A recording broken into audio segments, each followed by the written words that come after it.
Ok, muy buenas tardes. A nombre de Dental Prime, distribuidor exclusivo para Chile de implantes Ankylos, de Dentsply Sirona Implants, les damos la más cordial bienvenida a una nueva presentación de nuestra serie Expert Meeting Ankylos. En esta oportunidad, con el tema Ampliando el conocimiento del profesional para una mejor práctica clínica, presentado a ustedes por el doctor Rafael Delgado. El doctor Rafael Delgado Ruiz es odontólogo de la Universidad Nacional de Colombia, especialista en medicina oral de la Universidad Complutense de Madrid, especialista en programas preventivos a nivel individual y público de la misma Universidad Complutense.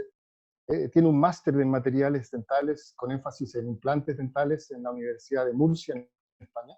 Es especialista en prótesis dental de la Universidad de Granada, en España también, y director de implantología para el programa de prostodoncia de posgrado de la Facultad de Medicina de la Stony Brook University de Nueva York. Actualmente también es director de odontología predoctoral de implantes y director de laboratorio de investigación de prostodoncia de la misma facultad de la Universidad de Stony Brook. Tiene más de 100 publicaciones en revistas revisadas por pares con factor de impacto de honores.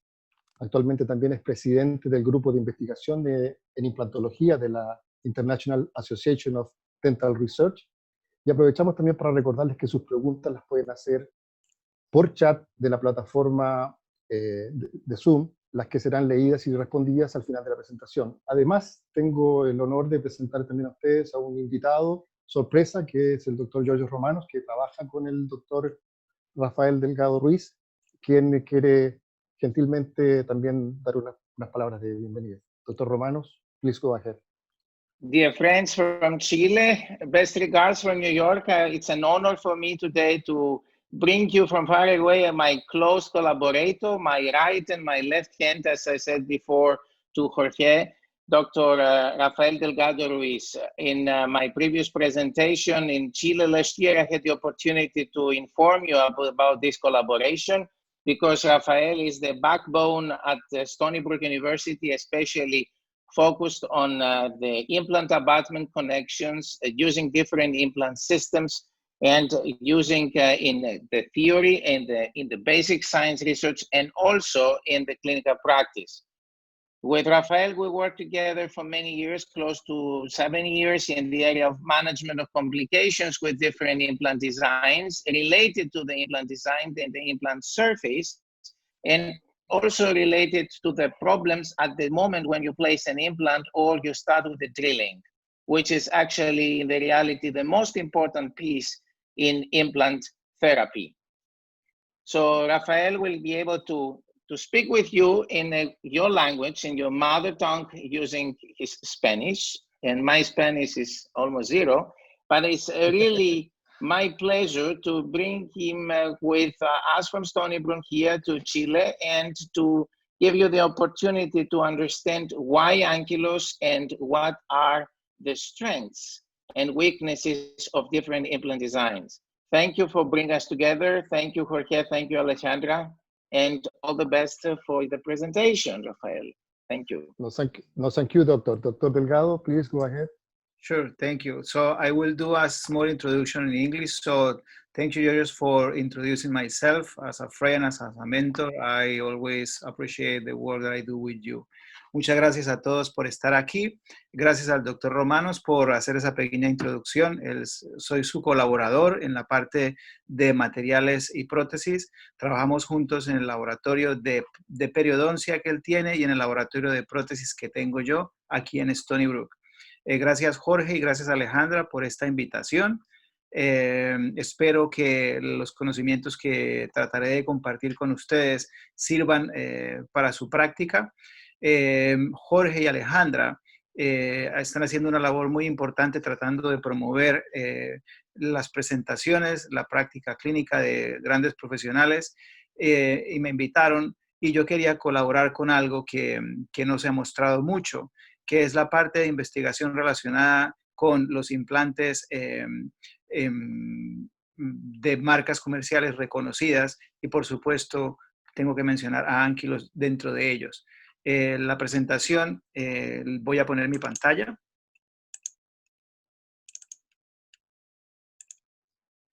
Y el tema que que voy a presentar, pues la presentación, como ustedes ven, está en inglés, pero la haremos en español. En inglés porque estos son temas que yo usualmente presento acá o en otras partes. Y el tema de la presentación pues es preparación del lecho implantario, el tema de la conexión de implantes y cómo esas conexiones se pueden deformar en 3 diferentes sistemas. La idea de esta presentación es pues mejorar lo que sabemos y ustedes pueden preguntarme, bien sea por el chat o alzar la mano en el chat y yo trataré de responder sus preguntas. Los objetivos de la presentación de hoy entonces es primero tratar de discutir y tratar de presentar algunos métodos para que durante la preparación de implantes podamos reducir el daño térmico que se produce. También vamos a discutir algunas de las diferencias geométricas de las conexiones de implantes de esas marcas que ustedes ven ahí, que son Nobel, Ankylos y Straumann. Y luego, pues, las consecuencias de overtorque, porque cuando aplicamos fuerza, especialmente en huesos densos o cuando la preparación ha sido difícil de realizar porque el paciente tenía sensibilidad o estaba sintiendo incomodidad, cuando uno empieza a colocar el implante, a veces se aplican excesivas fuerzas y esas fuerzas no solamente afectan el hueso, sino también la integridad de la conexión del implante. Entonces, lo que haré es ir presentando cada objetivo, el A, el B y el C. Trataré de hacer una pequeña introducción al tema, mostraré lo nuevo que les quiero aportar y haré una pequeña conclusión de cada uno de esos temas. Al final o durante la presentación, si tienen preguntas, me las pueden hacer. Entonces vamos a empezar con el concepto de implant bed preparation, la preparación del lecho implantario. Cuando nosotros preparamos una cavidad para colocar un implante, la preparamos por diferentes motivos. Yo podría preguntar ahora, ¿para qué se hace? Pues claro, tengo que hacer un agujero para poder poner el implante. La forma en que hago ese agujero va a producir una mayor o una menor estabilidad cuando ponga el implante, pero también va a tener unas consecuencias en el hueso, más allá de simplemente hacer esa perforación. Los objetivos de hacer la preparación los he tratado de resumir en estos 4, pero hay más, ¿no? De acuerdo a Sutter, es crear el lecho del implante, pero también proporcionar una suficiente estabilidad. También, a la vez que yo hago un fresado, también puedo recuperar hueso autólogo que puede usarse después para rellenar un defecto o para hacer un poquito de aumento local si las espiras de mi implante están expuestas. También, la idea es que ese daño que estoy produciendo en el hueso sea un daño moderado para que la cicatrización, la regeneración alrededor del implante ocurra de forma satisfactoria y el hueso que se forme y la formación de hueso no se vea impedida. Y también, pues, con ese orificio que estoy preparando, estoy proporcionando inclinaciones adecuadas basada en dónde quiero poner mi prótesis. Sucede que cuando hacemos una perforación en el hueso, hay 2 tipos de daños que estamos ejerciendo. Uno es el daño mecánico que se produce por las fracturas que estoy produciendo en ese hueso y otro es el daño térmico. En relación al daño mecánico, hay 2 tipos de daños. Uno que es un daño microscópico que se produce alrededor de 500 micras alrededor del cuerpo del implante y usualmente ese daño cura rápidamente a través del proceso de cicatrización ósea y de regeneración. También hay un daño mayor, que es un daño que se llama un daño difuso, y ese daño se extiende más allá de 500 micras hasta 1 milímetro o más. En relación a los problemas o al calentamiento que se produce cuando yo freso, se definió por Erickson y Albrechtson que si yo aplico una temperatura superior a 47 grados centígrados por más de 1 minuto, voy a tener una necrosis. Ambos procesos, el exceso de daño mecánico o el exceso de temperatura, van a producir reabsorción alrededor del hueso, que puede ser limitada o que puede ser general. ¿Qué parámetros dentro del fresado afectan ese incremento de temperatura? Estos autores dijeron que se podían agrupar. Unos son relacionados con el manufacturer, con el fabricante, donde el diseño de la fresa, el material en que esa fresa está fabricado, o el diseño del implante y el sistema van a generar más o menos temperatura. También en aquellos factores relacionados con el cirujano, el operador, en que la presión que se aplica, la condición de la fresa, el movimiento que estoy haciendo cuando estoy preparando la cavidad, la velocidad que yo tenga y el tiempo que la fresa está en contacto con el hueso también pueden incrementar la temperatura. Hay otros factores relacionados con el sitio del implante y no es lo mismo fresar en la zona de la sínfisis, donde tenemos una cortical gruesa con un hueso esponjoso, con trabéculas de paredes muy más gruesas y pequeños espacios entre esas trabéculas, comparado con fresar en la zona de la tuberosidad, donde el hueso es más blando y casi no existe cortical. También a la condición del sitio. Hay sitios con una muy buena vascularización y hay sitios con una muy mala vascularización y eso puede incrementar los efectos de la temperatura. ¿Y qué tan profundo se está haciendo el fresado? Fresados superficiales suelen calentar menos que fresados que se hacen a grandes profundidades. Por ejemplo, el tipo de fresa que se utiliza para colocar un implante cigomático. Y tenemos otros factores relacionados con el paciente, otra vez locales en la zona donde se va a operar, otros relacionados con la edad, con la densidad ósea y la disponibilidad de hueso que pueden afectar esa generación de calor. Hay distintos tipos de fresados que se han mencionado. Esos fresados, he puesto una clasificación acá, pero hay más recientemente que podemos mencionar un poquito al final. El fresado convencional, que es el que consiste en el incremento gradual del diámetro de la fresa hasta que llego al diámetro más cercano al implante que voy a colocar. Ese tipo de fresado es el original descrito por Brånemark y la idea es que con una expansión gradual produzco un incremento muy ligero de la temperatura.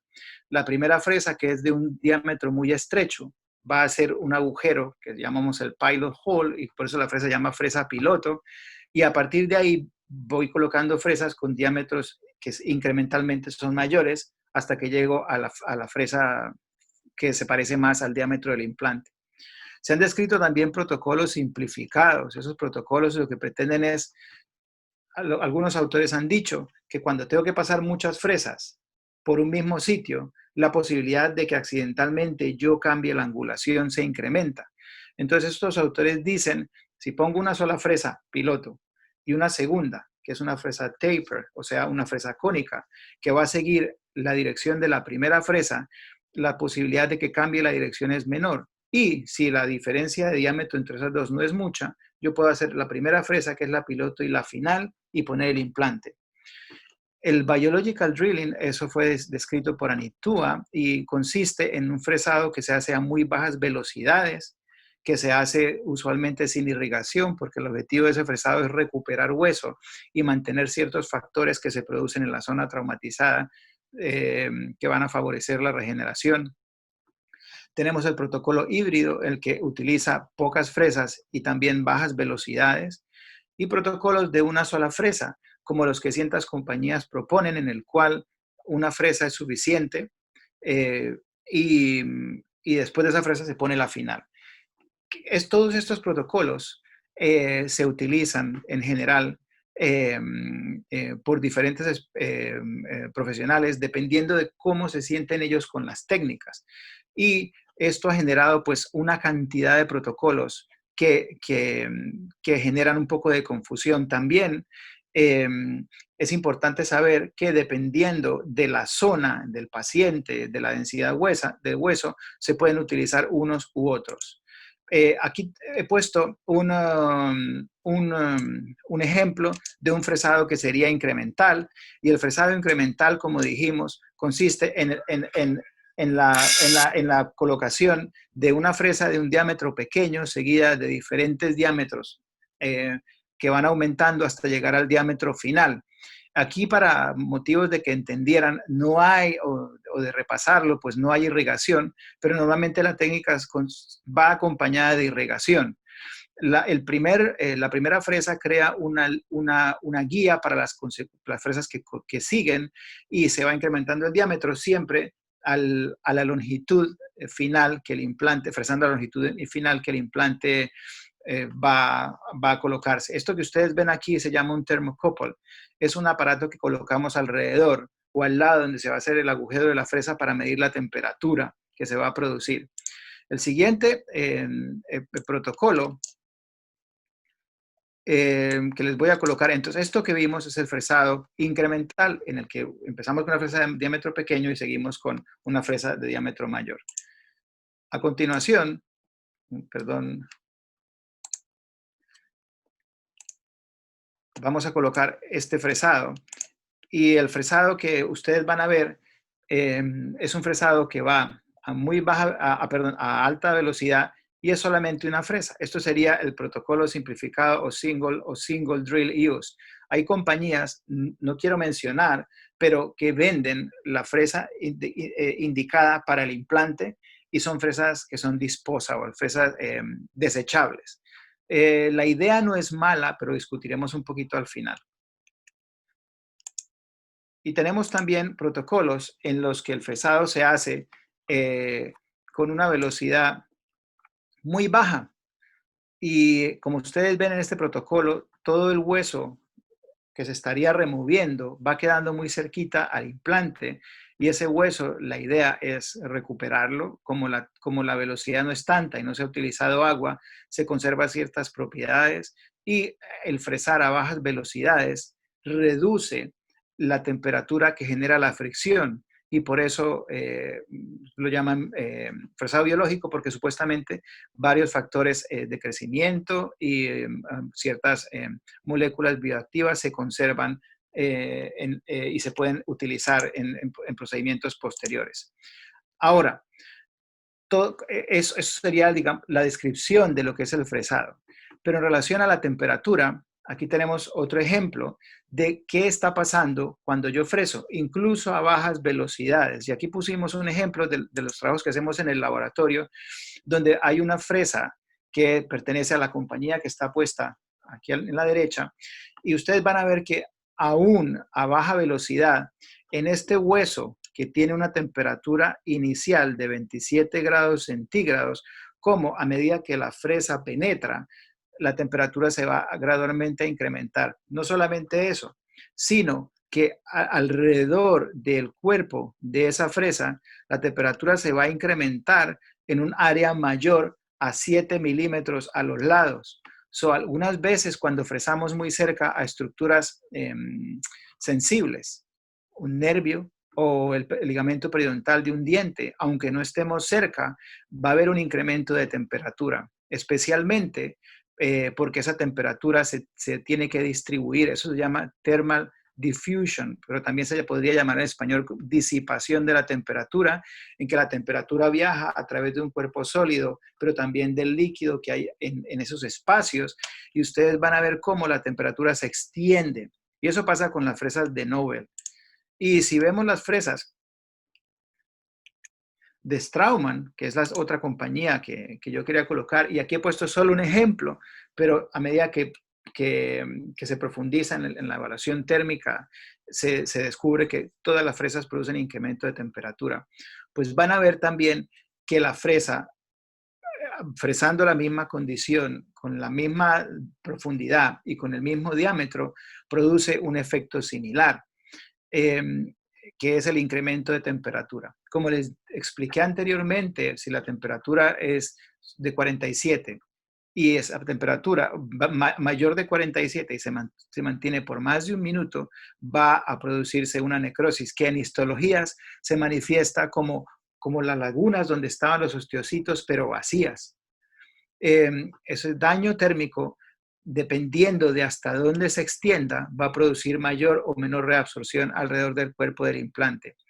Si yo me quedo acá por otros segundos, este experimento termina en 30 segundos, pero si se deja más tiempo, se va a observar que la temperatura se extiende a los lados y apicalmente.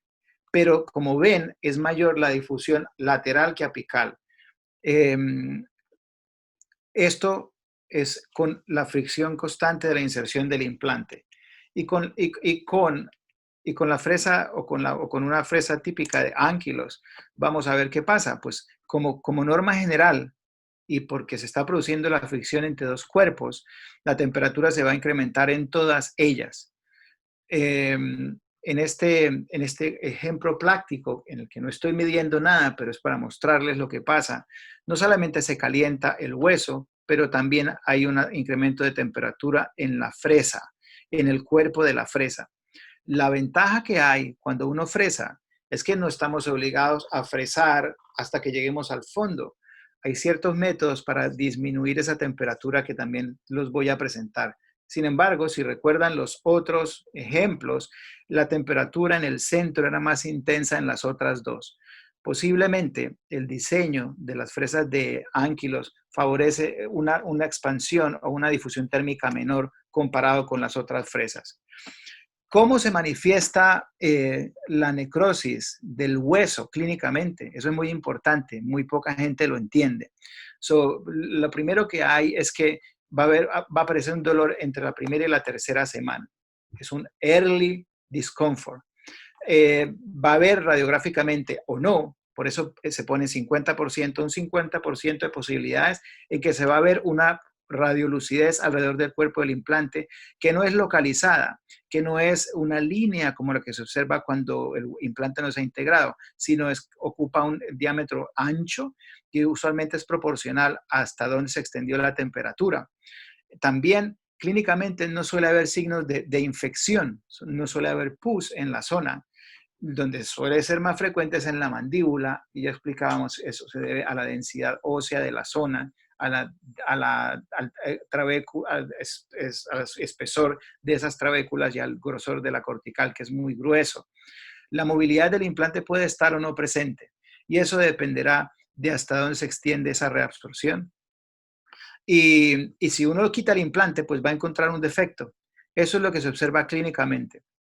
¿Cómo lo podemos evitar? Entonces, esto que ustedes ven aquí es un resumen de los estudios que hemos hecho en este laboratorio, pero también los estudios de otros laboratorios. Fresas nuevas tienen una mayor eficiencia de corte y requieren menos pasos alrededor de una zona para cortar, porque el ángulo de corte es mayor, es más eficaz. También debemos evaluar esas fresas y después de que se esteriliza, hay que revisarlas, porque las fresas sufren un desgaste que es normal y a veces el desgaste ocurre más rápido, aunque digan que se pueden usar 10 o 20 veces. Si he trabajado mucho en mandíbula, en un hueso muy duro, esas fresas se van a desgastar antes. Las fresas de diámetro pequeño usualmente requieren cambiarse más frecuentemente que las fresas anchas, sencillamente porque la mayoría de nosotros usamos protocolos incrementales y esos empiezan con la fresa estrecha o la fresa de diámetro estrecho. Por eso esas fresas requieren cambiarse más frecuente que las fresas de diámetro mayor. Que sepan que los métodos que usamos para esterilizar incrementan el desgaste de la fresa y por lo tanto van a ser menos eficaces. ¿Qué es lo que produce el mayor desgaste? La esterilización con temperatura. Las que son con gases desgastan menos y las que usan esterilización fría son similares a las del vapor. Hay compañías, y es una cosa que se está volviendo más frecuente, que para disminuir el problema térmico y la ineficacia de corte, que si es posible, pues usar una fresa y desecharla. Yo sé que eso no es posible en todos los casos. En mi caso, trabajo en una institución y no podemos tirar las fresas, pero el hecho de poder usar las fresas hasta cuando ya son eficientes y a partir de ahí descartarlas, sí es recomendado. Y lo que se sabe también es que las fresas que son cónicas producen menos calor que las fresas que son cilíndricas. Eso se debe al ángulo de corte que tienen las fresas, porque las fresas que son cilíndricas solamente en general cortan en la punta y las paredes que son 2 o el twist drill solamente remueven el hueso. Pero las fresas que son taper y que tienen no un ángulo de corte, pero 2 o 3, reducen la temperatura. En relación a la técnica de fresado, la velocidad de fresado es importante. Si yo empiezo a frotar mis manos así, yo no siento calor, ¿vale? Pero si hago esto, incremento la velocidad, siento el calor inmediatamente. Entonces, se ha demostrado que las bajas velocidades producen una menor temperatura comparadas con altas velocidades. Lo que pasa es que algunas veces para perforar la cortical a bajas velocidades es muy difícil y por eso se incrementa la velocidad para que el corte sea más eficaz. El uso del fresado incremental se ha demostrado que esos cambios de temperatura son menores que si salto directamente a una fresa más ancha, aunque unos autores digan lo contrario. Se ha demostrado que gradualmente incrementar el diámetro de la preparación favorece un control de la temperatura. También reducir el tiempo de contacto de la fresa con el hueso, y eso se consigue haciendo esto: introducir y retirar la fresa, porque a la vez que retiro, permito que el hueso se enfríe y que el líquido que estoy usando para irrigar llegue a la zona que se estaba fresando, pero más aún va a enfriar el cuerpo de la fresa. Y esos dos efectos del líquido, el directo en la fresa y el indirecto en la preparación, van a ayudar a disminuir la temperatura. Hay que controlar el nivel de fuerza con que se fresa. Cuando se incrementa la presión, se está incrementando la fuerza friccional y por eso la temperatura incrementa. Y también cuando se van a hacer cambios de fresas, no hay que ir rápido, si hay tiempo, y son 30 segundos lo que hacen la diferencia para que la temperatura disminuya la temperatura. Me voy a demorar un poco en cambiar la fresa para permitir que ese hueso disminuya la temperatura. Por supuesto, la irrigación es un factor importante y adecuada irrigación dirigida no solamente al espacio, pero dirigida a la fresa va a ayudar. Por eso, cuando se tiene la irrigación de la pieza de mano conectada al motor de implantes, más una irrigación adicional, va a ayudar a controlar la temperatura y por eso se coloca aquí una segunda fuente de irrigación. Y de forma empírica, la gente suele poner en la nevera el líquido de irrigación o la solución salina para disminuir la temperatura, y así el líquido frío va a disminuir el incremento de temperatura o va a ser más eficaz. Bueno, y aquí terminamos el overheating y pasamos a las diferencias de diferentes conexiones. Es bien sabido por ustedes, y tenemos aquí a los organizadores del evento que pertenecen a la compañía Ankylos, que el Ankylos le ha prestado mucha atención desde el diseño y desde hace mucho tiempo a la eficacia del Morse Taper Connection por lo bien que produce un sellado. Pero es muy importante la conexión también por otros factores. El sellado es muy importante, la robustez, que tan sólida es esa conexión, es importante para la duración y el soporte de las fuerzas sobre el implante, pero también es importante que esa conexión me transfiera información. Y es ahí donde los objetivos de la conexión salen a relucir. ¿Para qué es importante la conexión del implante? Primero, porque permite insertar el implante. A través de ese index, que viene en la edición del 2017 del Glossary of Prosthodontic Terms, se define el Implant Index como algo que me permite hacer referencia a algo. Y el index del implante, que es lo mismo o sinónimo que Implant Connection, es lo que me relaciona el implante con el abutment, con el pilar protésico.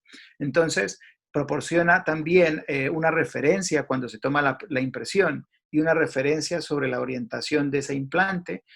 Pero proporciona también una estabilidad mecánica al pilar, al protésico, que al encajar en esa implant connection va a reducir la rotación y como consecuencia de eso se va a reducir también la frecuencia con que se afloja el tornillo protésico. Y lo más importante, y eso es una de las cosas en las que esta compañía es líder, es el sellado que esa conexión proporciona. Porque nosotros tenemos en cualquier microgap un espacio donde las bacterias pueden penetrar y en gaps mayores a una micra hay bacterias y microorganismos que penetran. Aquí tengo 3 ejemplos de diferentes secciones de tipos de conexiones. La conexión externa que ustedes conocen, en la que sobre una plataforma horizontal emerge una porción que va a tratar de evitar que este pilar que se pone encima gire o rote, y por eso llamaba conexión externa.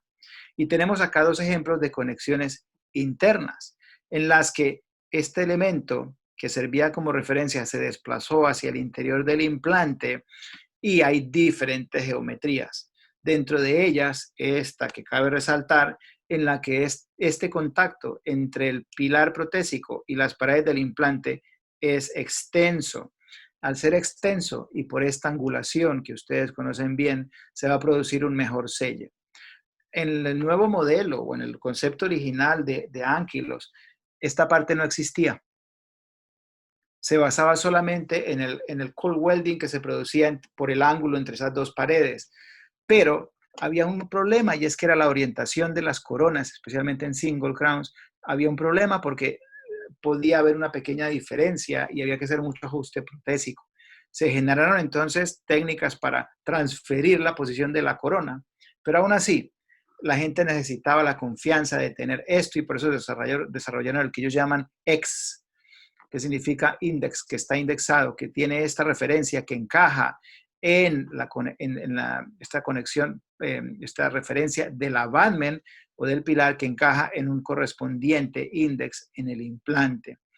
Esto que voy a mostrarles ahora es en la radiografía entre los 3 implantes de los que estamos hablando hoy, para que vean que en un implante de conexión interna, aunque los 3 son de conexión interna, hay un ángulo que es más evidente en el Ankylos, ¿vale? En el implante de esta casa. Y si vemos en el Straumann y en el Nobel Active, esa porción es pequeñita.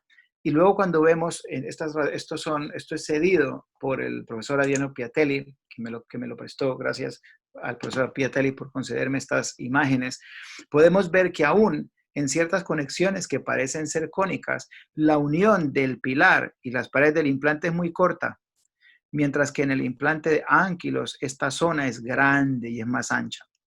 Eso proporciona un mejor sellado, pero también una mejor estabilidad. En el implante de Nobel Active, que es el otro que voy a presentar ahora en un experimento que hicimos, ese implante es una conexión cónica porque tiene cierta conicidad, no es friction fit, pertenecería a lo que se llama slip fit, que encaja por deslizamiento. Y en esa conexión, si vemos en este video, podemos ver que sí, hay una pequeña conicidad en esta parte, que esta parte cónica correspondería a esta parte del implante. Y estos son los elementos retentivos, que son los vértices de las paredes del hexágono. Esos vértices son los que permiten que cuando yo ponga mi pieza protésica y la encaje, ella no se mueva y no rote. Pero el efecto de este cono no existe. Simplemente está ahí para evitar la rotación y tal vez para facilitar un asentamiento de la prótesis, pero nada más.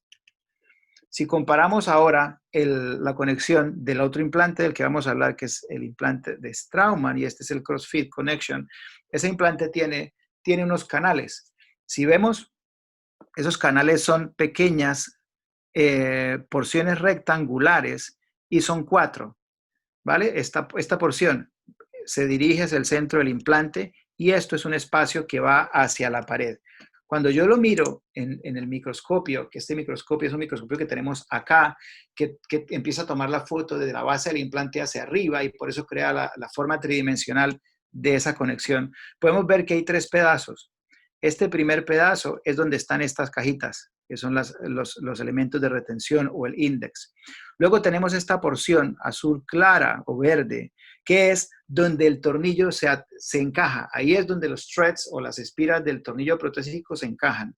Y esa otra parte que se extendía, es simplemente un espacio, porque algunos tornillos no terminan flat con esta zona donde están los threads, sino que tienen una cabecita que no es activa y por eso queda este espacio. Esos espacios tienen sus más y sus menos porque en ese espacio se puede acumular la saliva, se puede generar un nicho para que las bacterias pululen y se reorganicen adentro. Vamos a ver ahora el implante de Ankylos. En el implante de Ankylos, nosotros tenemos un diseño similar al anterior, pero fíjese que en vez de 4 tenemos 1, 2, 3, 4, 5 y 6 canales. Este que estoy hablando es el X, que pertenece a la familia del implante indexado de Ankylos, el que no solamente tiene el friction fit, pero permite una orientación de la prótesis. Este implante, en diferencia a los otros, el espesor de la pared es mayor. Normalmente el implante de Ankylos es un implante bastante robusto porque las paredes son gruesas y es muy difícil ver fracturas, aunque pasan, de un implante de Ankylos de diámetro regular. Cuando digo regular me refiero al de 4,5. En los otros dos, el regular es 4,1, en el Straumann y en el Nobel Active, en el de diámetro protésico. Vamos a ver en este video cómo sería la conexión del implante de Ankylos. Este implante, esa parte cónica es cónica y es larga. Esta porción roja tiene casi 2 milímetros. Esta porción tiene como 1,7 y esta porción tiene como 1,3. En total es casi 6 milímetros. Imaginen un diente o una raíz en la que tienen que colocar un perno o un muñón o lo que fuera, con 6 milímetros para adentro de longitud de muñón. Es más que 3 o 4 como tienen las otras compañías. Entonces, en relación a al diseño de la conexión, es no solamente el ángulo de las paredes que proporciona un mayor espesor y un cierre contra las bacterias, es también la capacidad de resistir las fuerzas y la carga mecánica para la que esos implantes están preparados. No solamente la integración es importante, sino el mantenimiento con el tiempo. Y si yo sumo la estabilidad de la conexión, la disminución de la penetración de bacterias, el espesor de estas paredes que me dan cierta robustez, solidez, para soportar la fuerza y las cargas, la adición de estos elementos para que pueda orientar mejor mi prótesis, pues tengo una gran solución que puede compararse a las demás. Pero ¿qué pasa cuando yo aplico torque? Cuando yo voy a colocar mi implante, yo necesito algo llamado el insertion torque, que es lo que me suele dar, si el valor es alto, lo que yo considero una estabilidad primaria suficiente. Quiero resaltar que no todas las estabilidades primarias son importantes. Tengo una pregunta del doctor Carlos Hernández. ¿Cómo puede la preparación del lecho implantar el Bone to Implant Contact? Gracias. La pregunta es relevante porque cuando yo preparo el hueso, el lecho del implante, la estabilidad primaria está dada por una traba mecánica entre las paredes del hueco que hice y el implante que voy a colocar. La estabilidad primaria, entonces, inicial, si yo tengo una cavidad ajustada al diámetro del implante, la estabilidad primaria va a ser más alta y esos contactos de hueso, al menos los iniciales, van a ser mayores y por eso el BIC, el Bone to Implant Contact, puede ser mayor. Como ustedes saben, con el tiempo, la estabilidad del implante, que empieza aquí, la estabilidad primaria, va a disminuir porque va a haber un bone remodeling, el hueso se va a reabsorber y va a empezar a formarse un hueso nuevo, que va a ser reemplazada por la estabilidad secundaria, que es la regeneración y la mineralización de ese hueso que se está formando. Entonces, la preparación del lecho del implante afecta la estabilidad primaria, que está representada por la traba mecánica entre el hueso y el implante, que al ser mayor, significa también que hay un mayor bone to implant contact. Pero ese hueso de contacto inicial, como les dije, va a desaparecer al cabo de un tiempo.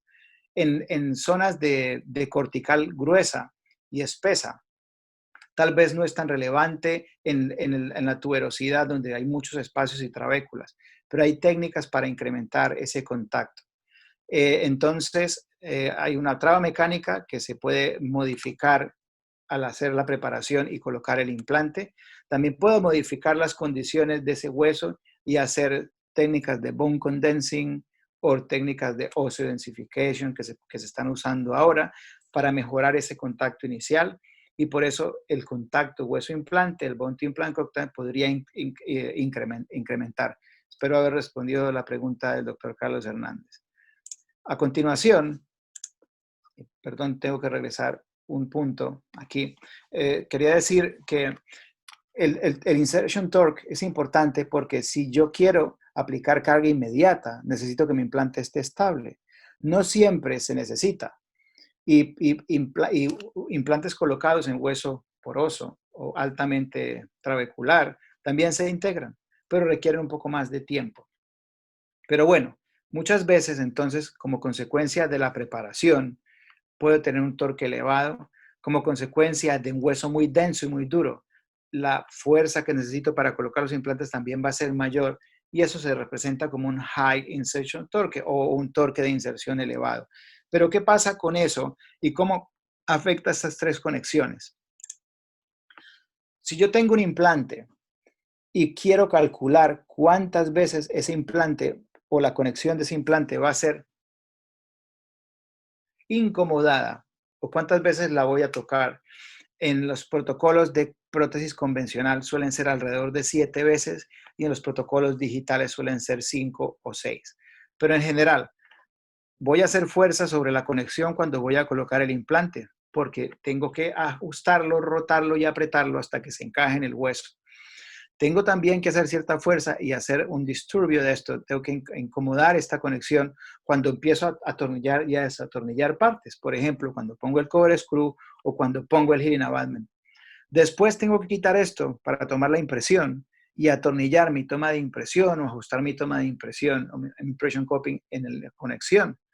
Resulta que ese paciente tiene un implante aquí y quiero colocar algo que restaure de forma temporal el diente perdido. Más allá, ahora nosotros en el protocolo nuestro es que sea estético o no, siempre tengo que poner una prótesis provisional porque tengo que evaluar el funcionamiento, ajustar los contornos y el perfil de emergencia de esa corona, ver el tamaño de la tabla oclusal para que sea cómodo y para que no genere cargas que no son axiales sobre el implante, y por eso tengo que colocar un temporal, y eso son 4 veces. Ahora el temporal está bien, todo se demostró que está bien, lo tengo que quitar para tomar un final impression, la impresión final, y estoy otra vez actuando sobre mi conexión. Y estoy ya confirmando todo, llegó la restauración, y sí sirve, la puedo colocar, y ya van 6. Pero es que a partir de ahí empieza la función, y la función es lo que va a mantenerse toda la vida, impactando sobre el implante, moviendo la corona para los lados, aplicando fuerzas que no son axiales, pero que son también transversales y non-axial forces, como las llamamos. En esas fuerzas que se aplican van a ir contra estas paredes que yo tengo aquí con una línea azul, que son las paredes del implante, que en la parte negra correspondería al implant connection y en la parte gris corresponderían al abutment connection.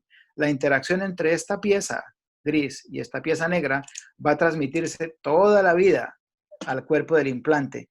No solamente las fuerzas verticales y laterales, sino fuerzas rotacionales están actuando sobre esa conexión.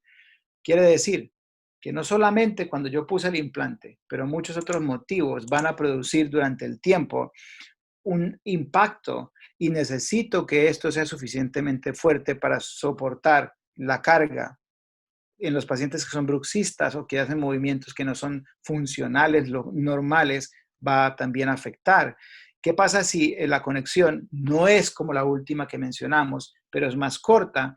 Pues que el microgap o ese pequeño espacio que hay entre esta pieza, que es el abutment, y el implante para que pueda deslizar. Ese microgap es lo que permite la inserción de esa parte, de la parte protésica. Y cuando el microgap es más grande, hay más micromovimientos. Y esto conduce al final a lo que llamamos fatiga. Entonces, hay un daño inicial permanente que el exceso de fuerza puede producir, pero hay un daño que produce la función y se llama fatiga. Entonces, si yo pongo un implante y no daño la conexión porque mis fuerzas fueron controladas, porque el implante es de una aleación fuerte que permite tolerar la fuerza, porque fui muy cuidadoso. Si no daña eso el implante, después la fatiga que produce la carga funcional puede producir también deformaciones. Más aún, con el doctor Romanos publicamos hace poco un artículo en el que hablamos de la corrosión y cómo esa corrosión va a producir y facilitar la degradación del metal, bien del titanio o bien del pilar, que va a resultar en la pérdida de material y en el incremento de este microgap. Todo eso conduce a que necesitamos conexiones que sean suficientemente fuertes para soportar la inserción y todo lo que mencionamos. En general, como para su conocimiento, los implantes que son estrechos suelen deformarse más que los que son más anchos, sencillamente porque sus paredes son más delgadas, el material está expuesto a la misma cantidad de fuerza que al colocar un implante más grande, pero en hueso denso, el de paredes delgadas se puede deformar más fácil que el de paredes gruesas. También sabemos que esas conexiones externas, que son cortitas, pequeñas, pues sufren más deformación y sencillamente porque el espesor de un hexágono externo es menor a 0,7 de milímetro y por eso se deforma, mientras que una pared de estas tiene 1 milímetro o más. En relación a los implantes, cuando el implante se inserta y viene premontado, esa idea de que el implante viene con un elemento, quiere que yo para colocar aplico la fuerza sobre este elemento y no directamente en la conexión, eso también es importante porque va a disminuir la deformación de la conexión interna. Y en realidad, en relación a la cantidad de deformación, pues mientras más fuerza aplique, más deformación se puede producir. Entonces, por eso hicimos este experimento. Y en este experimento lo que queríamos ver es que si comparamos la fuerza aplicada, pero una fuerza grande para colocar un implante de conexión interna como este, con un hexágono interno, o un implante con 4 canales como este, que pertenece a este grupo, o un implante con 6 canales como este. Pero solo para que vean y presten atención. Claro, este implante es de 4,5, este es de 4,1 y este es de 4,1. Pero si se fijan, esta pared es más robusta que este trozo y que este trozo. Además de eso, esta conexión, que es cortita aquí, cortita acá y más larga acá, también proporciona unas paredes verticales que son resistentes a la fuerza. Entonces queríamos saber si estos implantes, cuando se someten a una fuerza alta, resisten o no la deformación y cómo esa deformación ocurre. Escogimos 15 implantes por grupo, del grupo control, que era el de conexión interna de hexágono, del grupo test A, que era el grupo de Straumann con 4 canales, y el grupo test B, que era el grupo de Ankylos con 6 canales. Y los colocamos en estos cilindros que previamente imprimimos con impresoras 3D printer. Llenamos esto con una resina y cuando la resina estaba aún blandita, colocamos el implante. Cuando la resina se endurece y como no hay para dónde girar, el implante se hace estable y uno puede aplicar la cantidad de fuerza que quiera sin que el implante rote.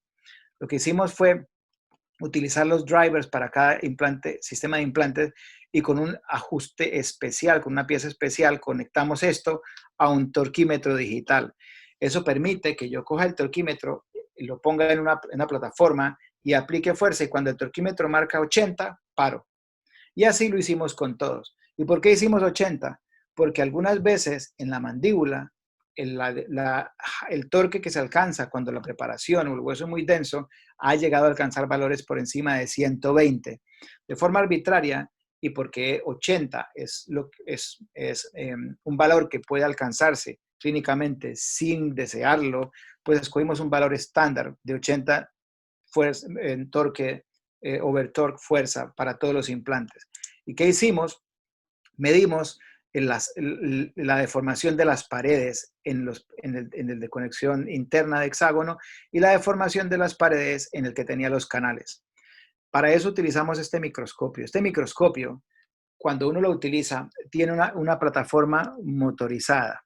Esta plataforma es motorizada. Se mueve lentamente de abajo para arriba, y cuando uno pone el microscopio y enfoca la base más profunda, o lo que entra en foco en el implante, en la conexión, y lo dejo que trabaje, él va a crear unas fotografías que van a crear un objeto tridimensional que permite la evaluación de esas paredes y cómo cambiaron.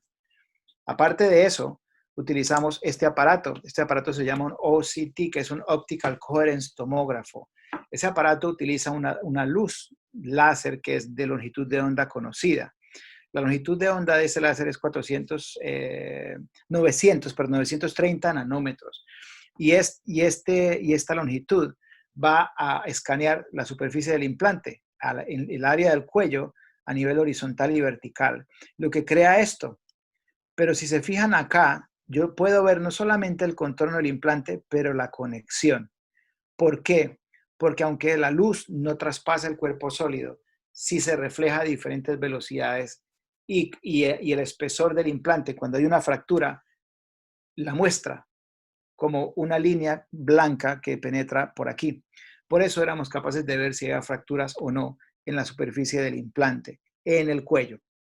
Quiere decir que pusimos los implantes, les aplicamos un exceso de fuerza y después los removimos de esa plataforma para ver si se deformaban y para ver si se perforaban en alguna parte.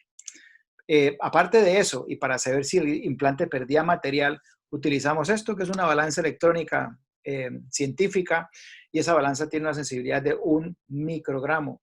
Quiere decir que cualquier cosa que perdiéramos comparando el implante, pesándolo antes y después de haberlo colocado, nos podía decir si se había desgastado o no durante el procedimiento de colocarlo.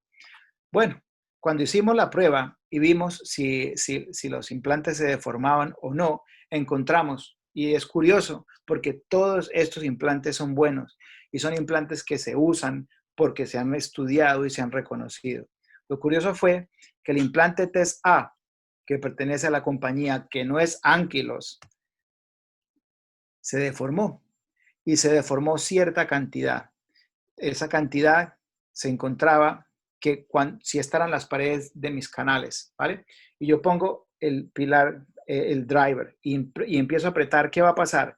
Que el driver va a hacer fuerza contra las paredes de esas cajitas, y si la fuerza es grande y la deforma, la longitud de la pared va a disminuir. Por eso se encontraba una disminución que en total era casi de 180 micras en esos implantes. En los implantes de hexágono, curiosamente, que es un hexágono de conexión interna, se desgastaba alrededor de 25 micras, pero en el otro, que es el de Ankylos, eran 11 micras en valor promedio.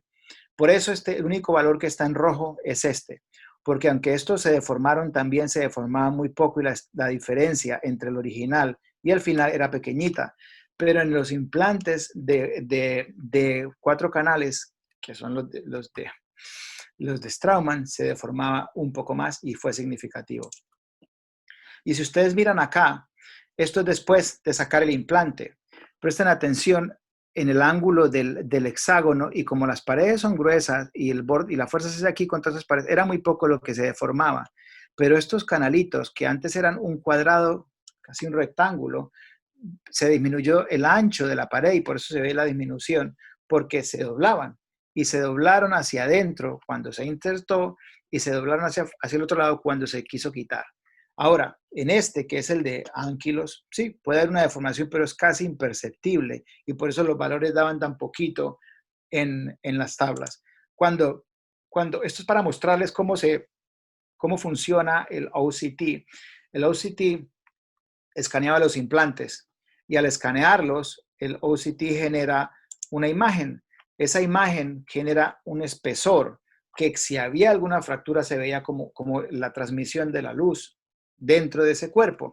Y cuando uno mira eso tridimensionalmente a nivel vertical y a nivel horizontal en el implante de Ankylos, nosotros no observábamos casi que ningún daño ni ninguna fractura. Y si vemos los porcentajes, esto es una tabla que se utiliza en estadística que es sí o no. Por eso los ceros son número de eventos, cero es que no pasó uno es que se apreció. Y en el control, que es el hexágono, pues hubo dos eventos de daño. En el del test A, que es el de los 4 canales, que es el de Straumann, hubo 4 áreas que se apreciaron fractura, y en el test B, que era el de Ankylos, solo una. ¿Qué quiere decir? Que ese resultó ser más fuerte de lo que pensábamos. Y en relación al desgaste, todos se desgastaron un poquito, pero las pérdidas fueron pequeñas. ¿Por qué? Porque si yo considero que yo solamente lo que hice fue la fricción y el desgaste que se puede producir al colocar el implante, ya al quitarlo, ¿vale? El desgaste va a ser pequeño, pero ocurre. Pero ahora imagínense ustedes que aplico fuerza y empiezo a masticar. Puedo esperar que esta pérdida se incremente. Y si hago una traspolación de eso, pues el que más se desgasta es el de 4 canales comparado con el hexágono y comparado con el de 6 canales, que era el de Ankylos.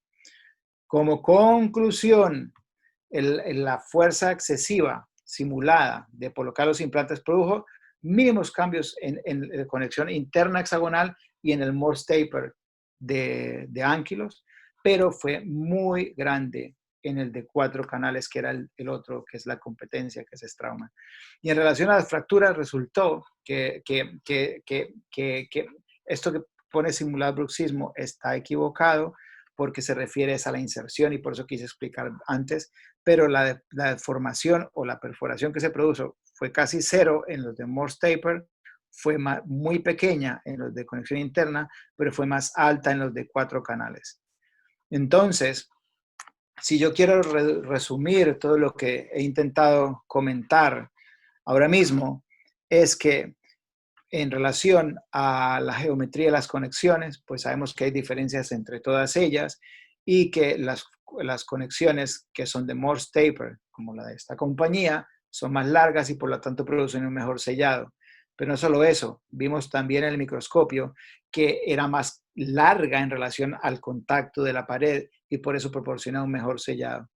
En relación a la temperatura, pues vimos que todos se calentaban, pero por algún motivo o por el diseño de las fresas de Ankylos se calentaban un poquito menos, pero también presenté métodos para disminuir la temperatura en todos los sistemas. Y en relación al exceso de fuerza, pues el exceso de fuerza nunca es bueno. Si yo quiero colocar un implante estable, no tengo que generar excesivas insertion torque. Tampoco significa que todos los implantes se vayan a dañar, pero al menos uno en Ankylos se dañó, al menos 4 se dañaron en la conexión de Straumann y al menos 2 se dañaron en la conexión de hexagonal de Nobel. Quiere decir que todos, si aplico exceso de fuerza, se pueden dañar.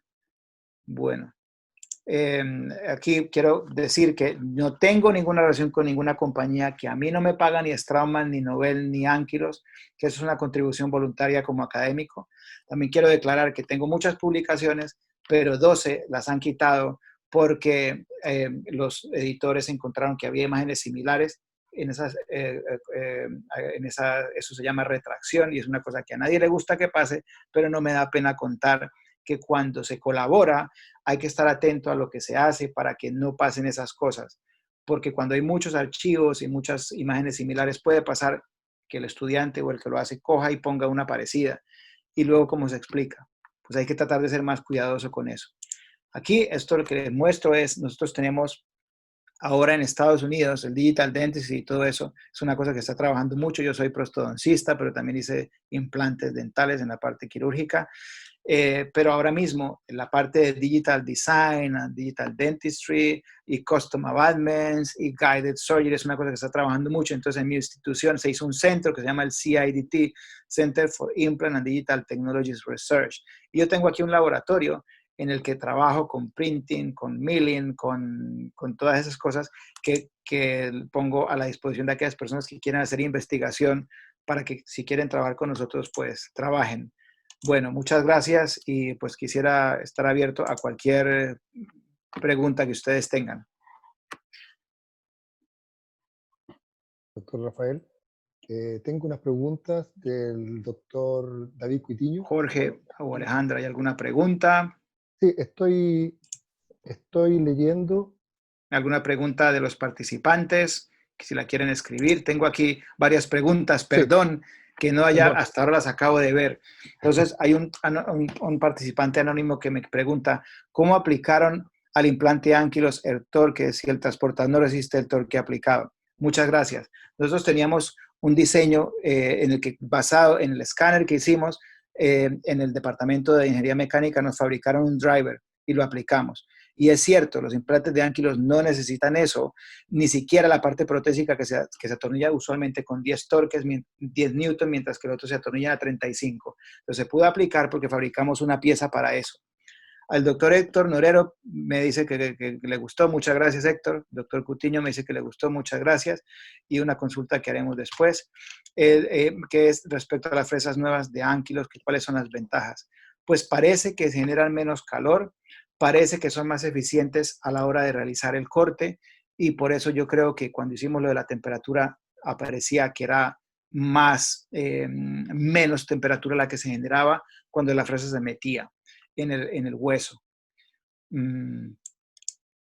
¿Alguna otra pregunta? No tengo más preguntas, doctor. Aparentemente... Tengo otra pregunta por acá. Sí. ¿Generan menos calor? Sí, y son más eficaces a la hora de cortar el hueso. Yo no hablé mucho en eso porque es que quería hablar de tantas cosas en tan poco tiempo, pero cuando las fresas se consideran, todo empezó con el twist drill. El twist drill es una fresa que es un solo bloque y se hace así en la fabricación y queda con una punta que se llama el tip, y dependiendo del ángulo cortan más o menos. Cuando el ángulo de la fresa es muy ancho, la fresa tarda más en cortar y genera más calor. Cuando el tip de la fresa o el ángulo es más agudo, corta más eficaz. Por eso, si yo pongo eso y hago una fresa taper, tengo más eficacia de corte. También en el número de paredes que tienen. Eso lo llamamos flute, en inglés, F-L-U-T-E. Esos flute, cuando se incrementa el número de flutes, la fresa es más eficaz y corta mejor. También, y yo no hablé de eso ahora, hay otras fresas que son multiflute, y es muy común ahora que ustedes escuchen hablar de unas fresas que se llaman Versa. Esas fresas tienen como 12 flutes, y esos flutes, según la compañía que las inventó, cortan más eficaz. Pero también el diseño de la fresa permite cortar y retirar, y por eso es tan importante que la fresa no solo corte, pero limpie la zona.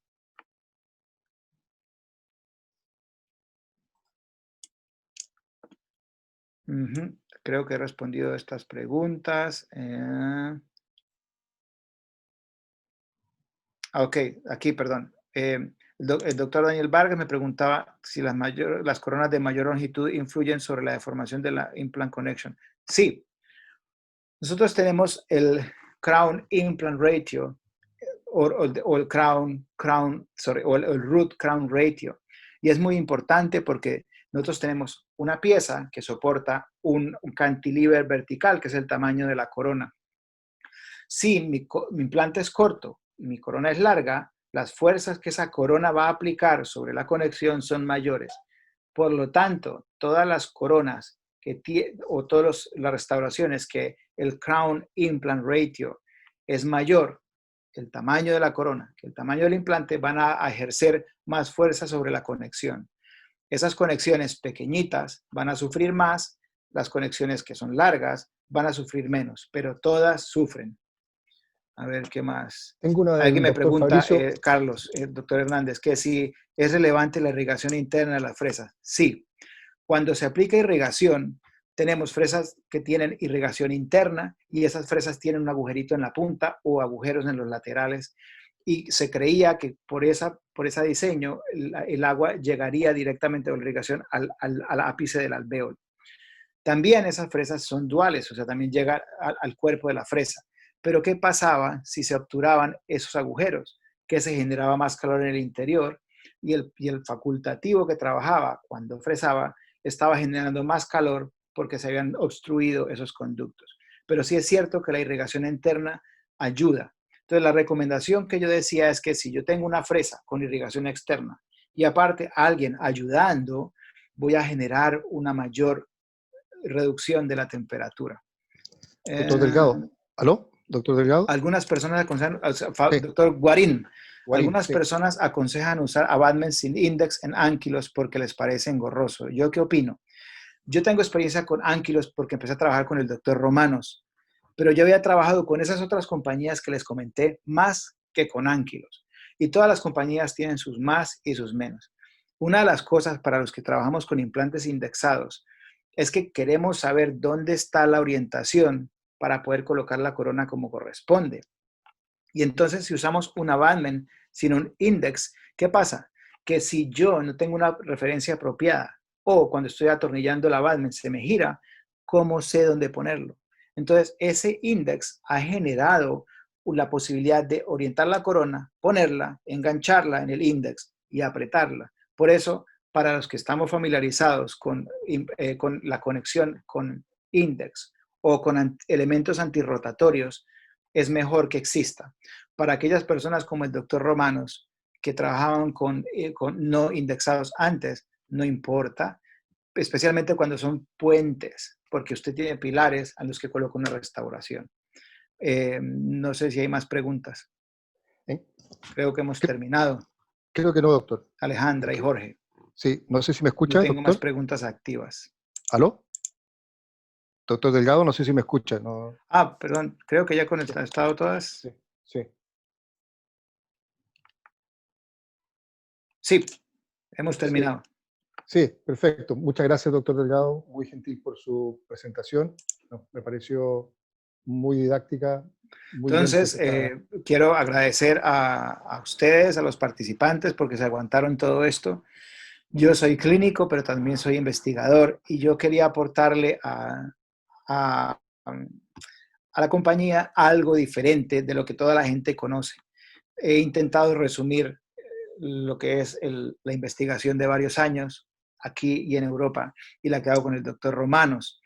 Quiero agradecer a Jorge y Alejandra por la invitación y al doctor Romanos por haber estado ahí cuando llegué aquí a Estados Unidos y muchas gracias. Gracias a usted, doctor. Doctor Romanos. It's a pleasure to have you here. Thank you very much for attending this meeting. Doctor Rafael Delgado, también muchas gracias por su presentación. Esperamos que la próxima sea en vivo y en directo, que podamos compartir. Le agradezco muchísimo, doctor. Gracias a ustedes. Muchas gracias. Thank you, doctor Romanos. Thank you, doctor Waiting Romanos. to the end. Quiero también aprovechar de anunciarles que el próximo Expert Meeting que tenemos ya programado para el día jueves 23 de julio a las 18:30 horas con el doctor Tomás Vitrano, quien va a presentar periointegración, ¿es posible? Así que los dejamos cordialmente invitados. Doctor, nuevamente, doctor Delgado, muchas gracias, muy gentil por su tiempo y por su dedicación y por su presentación. ¿Ok? Estamos en contacto. Un abrazo. Gracias, Muchas gracias. Prime. Goodbye. Chao, Gracias. chao. Chao.